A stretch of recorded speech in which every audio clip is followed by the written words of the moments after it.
My name is Brianna Rowland. I'm a political science major with a minor in English. In this presentation, I will be comparing and contrasting the primary and secondary education systems in Singapore and the United States. I chose this topic because I hope to one day be able to help improve our education system here in America through law and see our world ranking move up.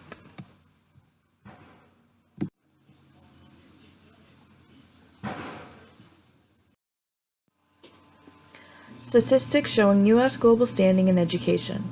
One of the biggest cross-national tests is the Program for International Student Assessment, or PISA, which every 3 years measures reading ability, math and science literacy, and other key skills among 15-year-olds in dozens of developed and developing countries.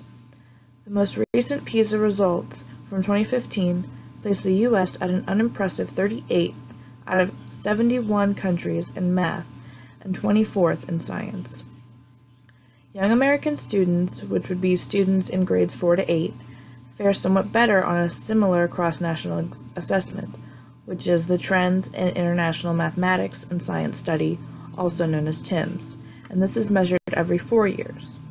The most recent TIMSS assessment placed 4th grade math scores of the U.S. under 10 other countries, and in science the U.S. placed under 7 higher scoring countries.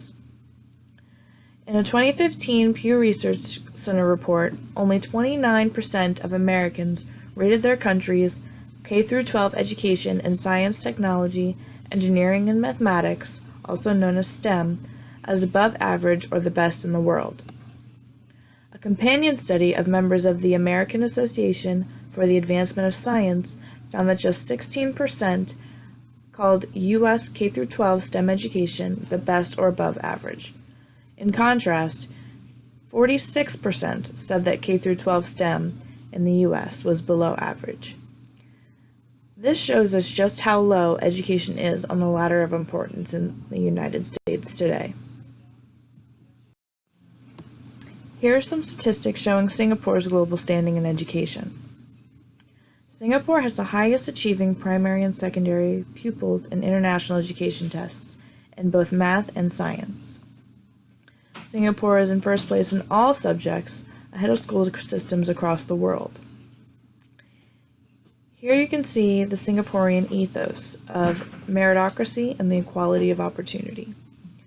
Underpinning much of Singapore's society is a very strong belief in meritocracy, which is the idea that people get into positions of power on the basis of their ability.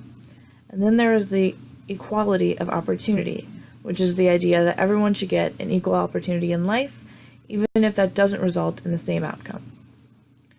Education serves the purpose of giving students an equal opportunity to succeed, while also eventually sorting them out on the basis of merit and ability.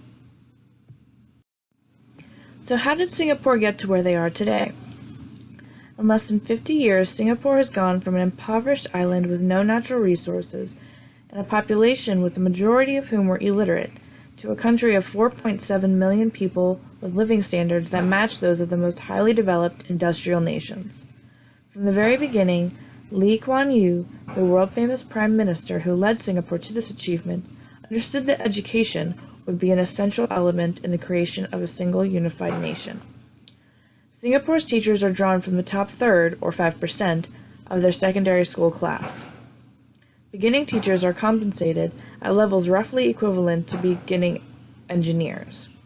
They are trained in one of Singapore's most prestigious higher education institutions, and Singapore goes to considerable pains to identify the teachers with the greatest potential, and then give them training and job opportunities that they need to climb up well-defined career ladders that offer a variety of career paths to top teaching leadership positions. The education policy making in Singapore has gone through 3 distinct phases. In the first phase, the focus was to produce basic literacy in a population many of whose members were previously illiterate. Singapore was selling cheap labor on the world labor market, and it was very important that that labor be literate.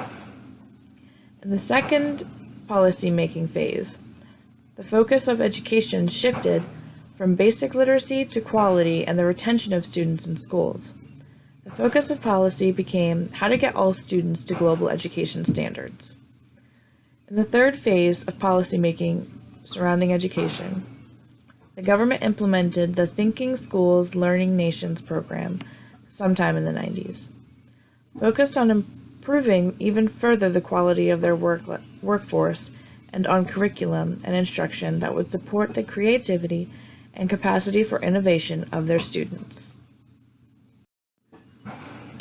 In order to really understand how different or how similar the American education is towards the Singaporean education system, I'd like to go through the basics of how our systems work. Around age 6, children in the U.S. begin primary school, otherwise known as elementary school. After 5 to 6 years of primary school, they move up to secondary school, which is split in two programs, middle school and high school.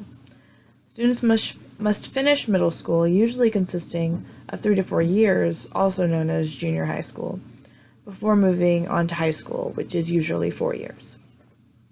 A diploma or certificate is awarded upon graduation from high school.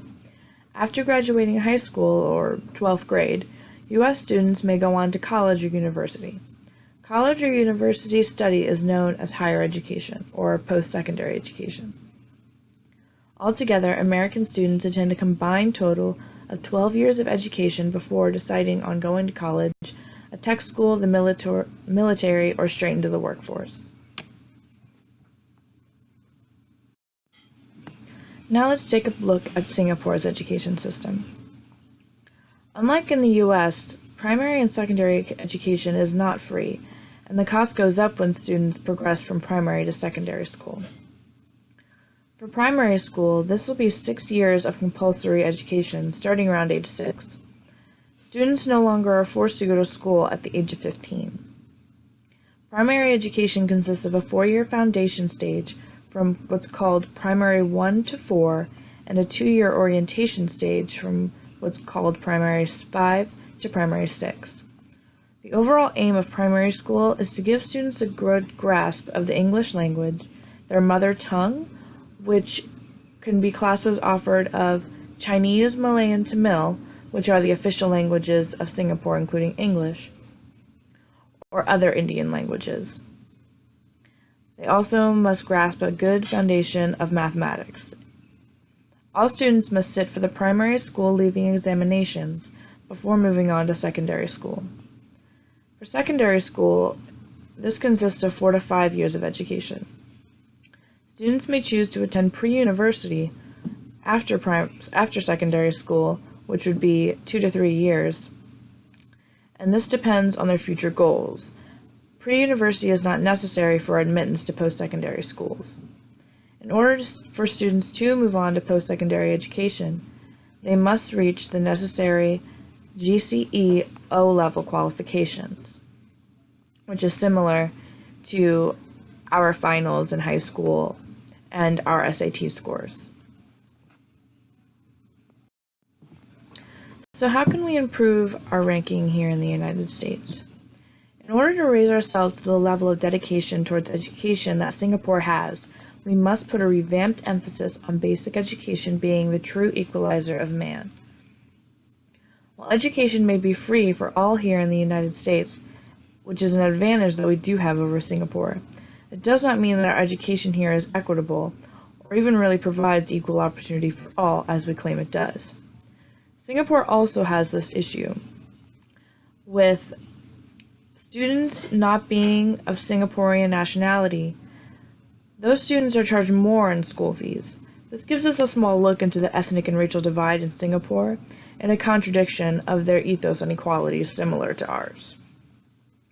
Our education system is not broken. It simply needs to go through some much needed changes, specifically more focus on student goals and planning with less emphasis on test scores.